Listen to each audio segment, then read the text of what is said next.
Israel की security cabinet ने दी मंजूरी इस हमले की और ईरान पर हमले के लिए सर्वसम्मति से ये मंजूरी दी गई है। फोन कॉल पर हमले की मंजूरी ली गई थी, तो आपसी सहमति पूरी तरह से है। कैबिनेट में रजामंदी थी, पहले ही हालांकि अप्रूवल था, लेकिन इस हमले के ठीक पहले भी आप देखिए इजराइल के सिक्योरिटी कैबिनेट ने इसे मंजूर किया था और उसके बाद ईरान पर यह हमला हुआ था।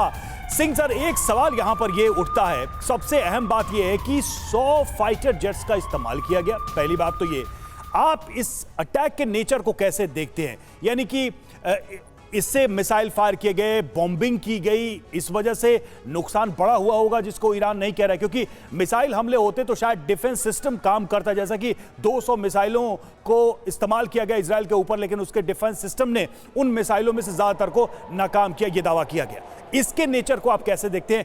फाइटर जेट इंगेज होते हैं 100 की संख्या में, तो वो हमला कैसा होता है?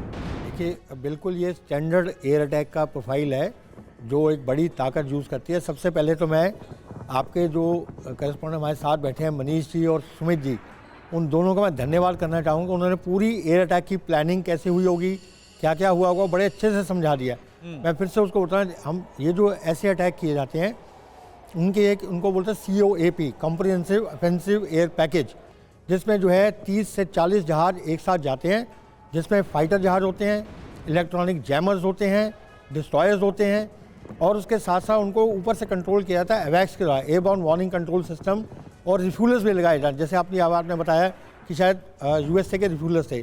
तो ये पूरा पैकेज जब जाता है तो एक पहले सबसे पहले सीएड ऑपरेशन, जैसे मनीष ने बताया था, वो suppression of enemy air defence and destruction of enemy air defence, DHC8, वो जाके जो एयर डिफेंस उनके सिस्टम उनको डिस्ट्रॉय करते हैं, उनको जैम कर देते हैं और एक कॉरिडोर क्रिएट करते हैं। उसके बाद नेक्स्ट जो वेव आती है 30-40 जहाज की, वो वेपन कैरी कर रहे होते हैं, वो जाके अलग अलग टारगेट्स को डिस्पर्स होके, ताकि अपोजिशन कोई एयर डिफेंस की ना हो, उसके जाके फिर अटैक करते हैं। ये चुने हुए डायरेक्ट टारगेट्स होते हैं और इजराइल ने बड़ा क्लियरली जैसे बोला सिर्फ मिलिट्री टारगेट्स पर अटैक किया गया है।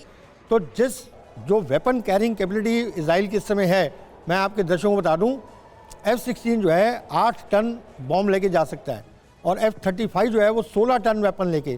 तो आप सोचिए अगर ऐसे 100 जहाज जाएंगे तो कितने हज़ारों टन का वेपन एक साथ जा सकता है। पर इजराइल ने ऐसा नहीं किया, उन्होंने स्पेसिफिक वेपन यूज़ किए होंगे एक मिनिमम डिस्ट्रक्शन करने के लिए, ताकि एक मैसेजिंग दी जा सके और ये बताया सके हम आपके टारगेट्स को हिट कर सकते हैं।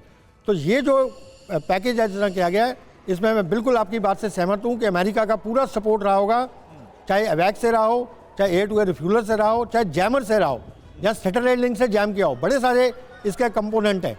और उसके बाद अटैक जो पोर्शन किया गया है फाइटर से, वो बिल्कुल एक मैसेज देने के लिए किया गया। आई थिंक अभी लगता नहीं है कि पूरे दम के साथ या पूरी वेपन के साथ अटैक किया गया।